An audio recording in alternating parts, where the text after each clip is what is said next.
বালিপাৰা চেণ্টাৰৰ পৰা ষ্টেচনলৈ যোৱা আজি মানে আমি সৰুৰ পৰা দেখি আহিছোঁ ৰাস্তাটো এনেধৰণে আছে।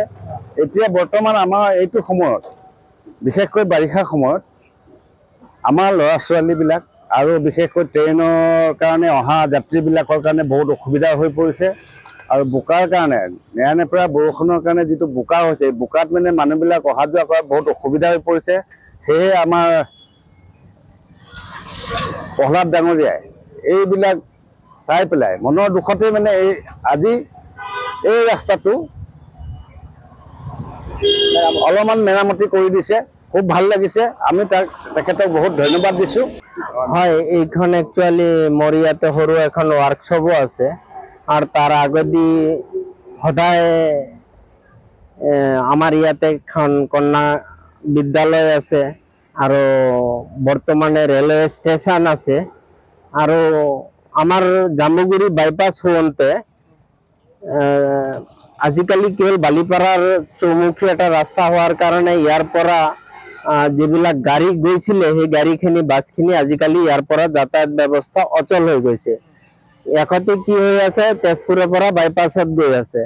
তথাপি আমাৰ এইখন ৰেলৰ মুখ্য বাট হয়, এই বাটখিনি আজিকালি বেছি বিজি হৈ গ'ল। তো মই সদায় চকুত পৰি থাকে আৰু কেতিয়াবা আপোনাৰ স্কুলীয়া পোৱালি যাওঁতে চাওঁ তাৰ কাপোৰ বেয়া হৈ গৈছে, কেতিয়াবা ৰেলৰ যাত্ৰীগণৰ কাপোৰ বেয়া হৈ যায়, স্কুলৰ পোৱালি ইয়াৰ পৰা ৰিটাৰ্ণ ঘৰত যাব লগা হয়। বিভিন্ন কাৰণ দেখি পাওঁ আৰু সেইকাৰণে উপায় নথকা অৱস্থাত প্ৰতি বছৰত মানে মই মোটামুটি 4-5 ডাম্পাৰকৈ পেলাই অলপ মানুহৰ যাতায়াতৰ নেচনা ব্যৱস্থা কৰোঁ। চৰকাৰে বনোৱা নাই নেকি ৰাস্তাটো?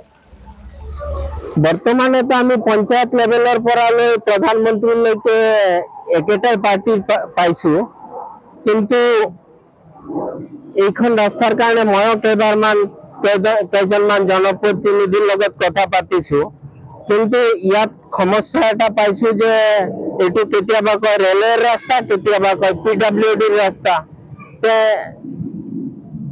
কিন্তু আমাৰ কথা হ'ল আমাৰ এই গাঁৱৰ নিজস্ব কিছুমান মানুহ আছে। বৰ্তমান সময়ত যদি জনপ্ৰতিনিধি পঞ্চায়তৰ পৰা প্ৰধানমন্ত্ৰীলৈকে একেটা পাৰ্টিৰ আছে, তেখেতে ব্যৱস্থাটো মিলি পেলাই সম্পূৰ্ণ কৰিব পাৰে। কিন্তু আমি আজি 6-7 বছৰৰ পৰা ৰাস্তাটো এনেকৈ পাই আছো, তাৰ আজিলৈকে কোনো ব্যৱস্থা হোৱা নাই।